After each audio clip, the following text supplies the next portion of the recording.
Everyone, welcome back to my channel. ನಾನಿವತ್ತು super ಟೇಸ್ಟಿಯಾದ ಪಾಸ್ತಾವನ್ನು ಮಾಡ್ತಾ ಇದ್ದೇನೆ. ಮಕ್ಕಳಿಂದ ಹಿಡಿದು ದೊಡ್ಡವರ ತನಕ ಇಷ್ಟವಾಗುವಂಥ ರೆಸಿಪಿ ಇದು. ಕ್ರೀಮಿಯಾದ ಪಾಸ್ತಾ ರೆಸಿಪಿ. ಬನ್ನಿ ನೋಡುವ ಯಾವ ರೀತಿ ಮಾಡೋದಂತ. ಇಲ್ಲಿ ನಾನು ತಗೊಂಡಿದ್ದೇನೆ ಪಾಸ್ತಾ. ಇದು ನೋಡಿ, ಬೋ ಟೈ ಉಂಟಲ್ಲ, ಆ ರೀತಿ ಕಾಣ್ತಾ ಉಂಟು. ಆ ರೀತಿಯಾದ ಪಾಸ್ತಾ ನೋಡಿ. ಇದನ್ನು ಮೊದಲು ಬಾಯ್ಲ್ ಮಾಡಲಿಕ್ಕೆ ಉಂಟು. ಇಲ್ಲಿ ನಾನು ಒಂದು ಬಂಚ್ ಅಂದರೆ ಒಂದು ಮುಷ್ಟಿಯಷ್ಟು ನಾನು ಪಾಲಕನ್ನು ಚೆನ್ನಾಗಿ ತೊಳೆದು ಅದರ ಲೀವ್ಸ್ ಮಾತ್ರ ಹಾಕ್ತಾ ಇದ್ದೇನೆ. ಅಂದರೆ ಅದರ ಎಲೆಯನ್ನು, ಸ್ಟೆಮ್ ಹಾಕ್ತಾ ಇಲ್ಲ, ಅದೆಲ್ಲ ಕ್ಲೀನ್ ಮಾಡಿ ಇಟ್ಟಿದ್ದೇನೆ. ಇಲ್ಲಿ ನಾನು ಪಾಸ್ತಾವನ್ನು ಬಾಯ್ಲ್ ಮಾಡಲಿಕ್ಕೆ ಇಟ್ಟಿದ್ದೇನೆ. ಇದಕ್ಕೆ ಸ್ವಲ್ಪ ಉಪ್ಪು ಮತ್ತು ಸ್ವಲ್ಪ ಎಣ್ಣೆ ಹಾಕಿ ಇದನ್ನು ಬಾಯ್ಲ್ ಮಾಡಬೇಕು. ನೋಡಿ, ಇದು ಆಲ್ಮೋಸ್ಟ್ ಇದು ಕುಕ್ ಆಗಿದೆ. ಇದನ್ನು ಸ್ಟ್ರೈನರಲ್ಲಿ ಹಾಕಿ ನೀರೆಲ್ಲ ಸೋಸಿ ತೆಗೆಯುವ. ನೋಡ್ಬೋದು ನೀವು, ನಾನೆಲ್ಲ ನೋಡಿ ಸ್ಟ್ರೈನರ್ಗೆ ಹಾಕಿ ಎಲ್ಲ ನೀರು ಹೋಗಿದೆ, ಡ್ರೈ ಆಗಿದೆ. ಇದಕ್ಕೆ ಸ್ವಲ್ಪ ಎಣ್ಣೆ ಹಾಕಿ ನೋಡಿ, ಈ ರೀತಿ ಮಿಕ್ಸ್ ಮಾಡಿದರೆ ಸ್ವಲ್ಪ ಎಣ್ಣೆ ಹಾಕಿ, ಅದು ಒಂದಕ್ಕೊಂದು ಅಂಟುಕೊಳ್ಳೋದಿಲ್ಲ. ಮತ್ತು ಬಾಯ್ಲ್ ಮಾಡುವಾಗ ಎಣ್ಣೆ ಹಾಕಿದರೂ ಅದು ಅಂಟುಕೊಳ್ಳೋದಿಲ್ಲ. ಈ ರೀತಿ ರೆಡಿ ಮಾಡಿ ಇದನ್ನು ಇಟ್ಟಿದ್ದೇನೆ.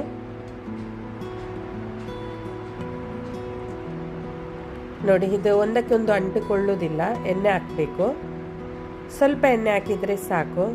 ಬಾಯ್ಲ್ ಮಾಡುವಾಗ ಅರ್ಧ ಚಮಚ ಎಣ್ಣೆ ಹಾಕಿದರೆ ಸಾಕು. ಮತ್ತು ಇಲ್ಲಿ ನಾನು ಸ್ವಲ್ಪ ಇದು ಗ್ರೀಸ್ ಮಾಡ್ತಾ ಇದ್ದೇನೆ ಎಣ್ಣೆಯಲ್ಲಿ. ಇಲ್ಲಿ ಪಾಸ್ತಾ ರೆಡಿ ಮಾಡುವ. ಪಾಸ್ತಾಕ್ಕೆ ನಾನು ಫಸ್ಟ್ ಹಾಕಿದ್ದೇನೆ ಬಟರ್ ಹಾಕಿ, ಬಟರ್ ಸ್ವಲ್ಪ ಮೆಲ್ಟ್ ಆದಮೇಲೆ ಇದಕ್ಕೆ ಒಂದು ಈರುಳ್ಳಿ ಹಾಕಿದರೆ ಆಯಿತು. ಈರುಳ್ಳಿ ಸ್ವಲ್ಪ ಫ್ರೈ ಆದಮೇಲೆ ಇದಕ್ಕೆ ಕಟ್ ಮಾಡಿ ಇಟ್ಟ ಚಿಕನ್, ನಾನಿಲ್ಲಿ ಬ್ರೆಸ್ಟ್ ಪೀಸನ್ನು ತಗೊಂಡಿದ್ದೇನೆ. ಅದನ್ನು ಸಣ್ಣ ಸಣ್ಣದಾಗಿ ಕಟ್ ಮಾಡಿ ಇಟ್ಟಿದ್ದೇನೆ. ನೋಡಿ, ಅದನ್ನು ಹಾಕಬೇಕು.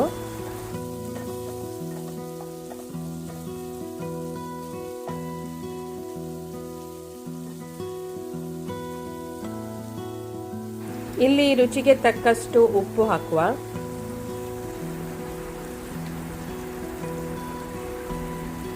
ಮತ್ತೆ ಸ್ವಲ್ಪ ಪೆಪ್ಪರ್ ಪೌಡರ್. ಇವೆಲ್ಲವನ್ನು ಹಾಕಿ ಸರಿಯಾಗಿ ಫ್ರೈ ಮಾಡಿದ್ರೆ ಆಯ್ತು. ಇದನ್ನು ಪಾಸ್ತಾ ಮಾಡುವಾಗ ಇದು ಎಣ್ಣೆಯಲ್ಲಿ ಮಾಡಬಾರ್ದು, ಅಂದರೆ ಬಟರಲ್ಲೇ ಮಾಡಬೇಕು, ಆಗ ಮಾತ್ರ ತುಂಬ ಟೇಸ್ಟಿ ಆಗುತ್ತೆ. ಈಗ ಇದನ್ನು ಇದರ ಜೊತೆ ಫ್ರೈ ಮಾಡುವ. ಬಟರಲ್ಲಿ ನಾನು ಸ್ವಲ್ಪ ಪೆಪ್ಪರನ್ನು ಇನ್ನೂ ಸ್ವಲ್ಪ ಹಾಕ್ತಾ ಇದ್ದೇನೆ, ಅಂದರೆ ಟೇಸ್ಟಿ ಆಗುತ್ತೆ, ಸ್ವಲ್ಪ ಸ್ಪೈಸಿಯಾಗಿ. ಇಲ್ಲಿ ನಾನು ನೋಡಿ ಕ್ಲೀನ್ ಮಾಡಿ ಇಟ್ಟ ಬ್ರಾಕ್ಲಿ, ಇದು ಕೂಡ ಹಾಕುವ ಇದಕ್ಕೆ. ಹೆಲ್ದಿಯಾದ ಪಾಸ್ತಾ ಇದು. ಪಾಲಕ್ಕೆಲ್ಲ ಹಾಕಿ, ಪಾಲಕನ್ನು ನಾನು ಮಿಕ್ಸಿಯಲ್ಲಿ, ನಿಮಗೆ ಬೇಕಾದರೆ ಹೀಗೇ ಕಟ್ ಮಾಡಿ ಕೂಡ ಹಾಕ್ಬೋದು. ನಾನು ಮಿಕ್ಸಿಯಲ್ಲಿ ಸ್ವಲ್ಪ ಗ್ರೈಂಡ್ ಮಾಡಿ, ಒಂದು ಚಮಚ ಅದಕ್ಕೆ ನೀರು ಹಾಕಿ, ಅಂದರೆ ತುಂಬ ನೀರು ಮಾಡಬಾರ್ದು, ಸ್ವಲ್ಪ ನೀರು ಹಾಕಿ ಅದನ್ನು ನೋಡಿ ಗ್ರೈಂಡ್ ಮಾಡಬೇಕು. ಗ್ರೈಂಡ್ ಮಾಡುವಾಗ ಒಂದು ಐಸ್ ಕ್ಯೂಬ್ ಹಾಕಿದರೆ ಅದು ಗ್ರೀನ್, ಅಂದರೆ ತುಂಬ ಗ್ರೀನ್ ಕಲರ್ ಆಗಿ ಇರುತ್ತೆ. ಹಾಗೆ ಅದನ್ನು ಗ್ರೈಂಡ್ ಮಾಡಿ ನಾನು ಇದಕ್ಕೆ ಹಾಕ್ತಾ ಇದ್ದೇನೆ. ಮತ್ತು ಈ ಪಾಸ್ತಾದು ಕಲರ್ ಕೂಡ ಚೇಂಜ್ ಆಗುತ್ತೆ, ಗ್ರೀನ್ ಆಗಿ. ಇದಕ್ಕೆ ಸ್ವಲ್ಪ ನಾನು ನೀರು ಹಾಕಿ ಮಿಕ್ಸಿ ಜಾರಿಗೆ ಅದನ್ನು ಕೂಡ ಹಾಕ್ತಾ ಇದ್ದೇನೆ. ಅದು ಮತ್ತೆ ಡ್ರೈ ಆಗುತ್ತೆ ಕುಕ್ ಮಾಡುವಾಗ. ಈಗ ಬ್ರಾಕ್ಲಿ ಮತ್ತು ಚಿಕನ್ ಎಲ್ಲ ಸರಿಯಾಗಿ ಕುಕ್ ಆಗಲಿ.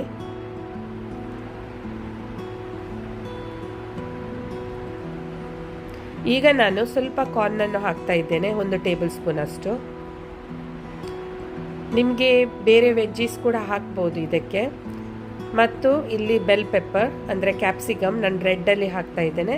ನಿಮಗೆ ಬೇಕಾದರೆ ಎಲ್ಲೋ, ಗ್ರೀನ್, ಈ ರೀತಿ ಬೇರೆ ಕಲರಲ್ಲಿ ಕೂಡ ಹಾಕ್ಬೋದು.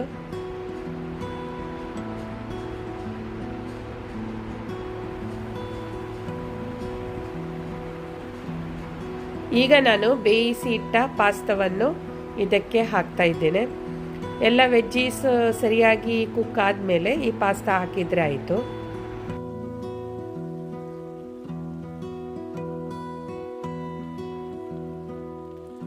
ಪಾಸ್ತಾ ಹಾಕಿದ ಮೇಲೆ ಇದನ್ನು ಸರಿಯಾಗಿ ಮಿಕ್ಸ್ ಮಾಡಬೇಕು.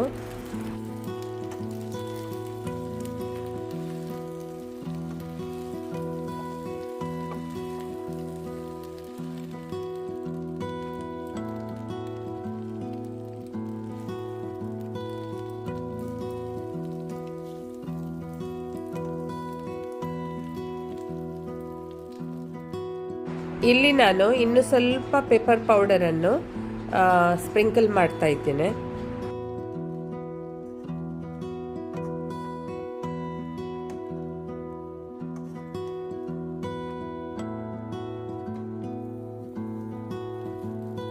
ಈಗ ಇದಕ್ಕೆ ಚೀಸನ್ನು ಹಾಕುವ. ನಿಮಗೆ ಎಷ್ಟು ಬೇಕು ಅಷ್ಟು ಚೀಸ್ ಹಾಕಬೇಕು. ಅಂದರೆ ನಾನಿಲ್ಲಿ 2 ಸ್ಲೈಸನ್ನು ಹಾಕ್ತಾ ಇದ್ದೇನೆ. ಅದೊಂದು 2 ನಿಮಿಷದಲ್ಲಿ ಇದು ಮೆಲ್ಟ್ ಆಗುತ್ತೆ ಚೀಸ್. ಇನ್ನು ಸ್ವಲ್ಪ ಬಟರನ್ನು ನಾನು ಆ್ಯಡ್ ಮಾಡ್ತಾ ಇದ್ದೇನೆ. ಬಟರ್ ಚೀಸ್ ಎಲ್ಲ ಹಾಕಿ ಸೂಪರ್ ಟೇಸ್ಟಿ ಆಗುತ್ತೆ. ಮಕ್ಕಳಿಂದ ಹಿಡಿದು ದೊಡ್ಡವರ ತನಕ ಎಲ್ಲರೂ ಇಷ್ಟಪಡ್ತಾರೆ ಇದನ್ನು. ಹಾಗೆ ನೋಡಿ, ಈಗ ಬಟರ್ ಚೀಸ್ ಎಲ್ಲ ಮೆಲ್ಟ್ ಆಯಿತು. ಈಗ ನಾನು ಫ್ರೆಶ್ ಕ್ರೀಮನ್ನು ಹಾಕ್ತಾ ಇದ್ದೇನೆ. 1 ಕಪ್ಪಷ್ಟು, ಅರ್ಧ ಕಪ್ ನಿಮಗೆ ಎಷ್ಟು ಬೇಕೋ ಅಷ್ಟು ಕ್ವಾಂಟಿಟಿಯಲ್ಲಿ ಇದನ್ನು ಇದು ಫ್ರೆಶ್ ಕ್ರೀಮ್ ಹಾಕಿದ್ರೆ ಆಯಿತು. ಮತ್ತು ಫ್ರೆಶ್ ಕ್ರೀಮ್ ಹಾಕಿದ ಮೇಲೆ ಇದನ್ನು ಸರಿಯಾಗಿ ಮಿಕ್ಸ್ ಮಾಡಬೇಕು. ಮಿಕ್ಸ್ ಮಾಡಿ 1 ನಿಮಿಷದಲ್ಲಿ ರೆಡಿ ಆಗುತ್ತೆ ಇದು ಪಾಸ್ತಾ. ನೋಡಿ, ಸೂಪರ್ ಟೇಸ್ಟಿಯಾದ ಪಾಸ್ತಾ ರೆಡಿಯಾಗಿದೆ. ತುಂಬ ಹೆಲ್ದಿ ರೆಸಿಪಿ. ಮಕ್ಕಳಿಗೆ ಟಿಫಿನಿಗೆ ಅಷ್ಟೇ ಅಲ್ಲದೆ ಬ್ರೇಕ್ಫಾಸ್ಟಿಗೆ ಎಲ್ಲ ಈ ರೀತಿಯ ಈಸಿಯಾಗಿ ಮನೆಯಲ್ಲೇ ಪಾಸ್ತಾವನ್ನು ಮಾಡಬಹುದು. ನೋಡಿ ಯಾವ ರೀತಿ ಕ್ರೀಮಿಯಾಗಿ ಪಾಸ್ತಾ ಬಂದಿದೆ. ನನಗಂತೂ ತುಂಬ ಇಷ್ಟ. ನೀವು ಕೂಡ ಮನೆಯಲ್ಲಿ ಟ್ರೈ ಮಾಡಿ, ಖಂಡಿತ ಇಷ್ಟಪಡ್ತೀರಾ. ಲಾಸ್ಟ್ ನಾನು ಹಾಕ್ತಾ ಇದ್ದೇನೆ ಆರ್ಗ್ಯಾನೋ. ಇದು ಹಾಕಿದರೆ ಮಾತ್ರ ಫ್ಲೇವರ್ ಇನ್ನೂ ಸೂಪರಾಗಿ ಬರುತ್ತೆ. ನೋಡಿ, ಸ್ವಲ್ಪ ಆರ್ಗ್ಯಾನೋ ನಾನು ಸ್ಪ್ರಿಂಕಲ್ ಮಾಡ್ತಾ ಇದ್ದೇನೆ. ಮತ್ತು ಮಿಕ್ಸ್ ಮಾಡಿದರೆ ಆಯಿತು. ಪಾಸ್ತಾ ಅಂತೂ ರೆಡಿ ಆಯಿತು. ನೀವು ಕೂಡ ಮನೆಯಲ್ಲಿ ಟ್ರೈ ಮಾಡಿ. ಇಷ್ಟ ಆದರೆ ಒಂದು ಲೈಕ್ ಕೊಡಿ, ಶೇರ್ ಮಾಡಿ, ಸಬ್ಸ್ಕ್ರೈಬ್ ಮಾಡಿ. ನೆಕ್ಸ್ಟ್ ಇನ್ನೊಂದು ರೆಸಿಪಿಯೊಂದಿಗೆ ಸಿಗ್ತೇನೆ. ಬಾಯ್ ಬಾಯ್, ಟೇಕ್ ಕೇರ್.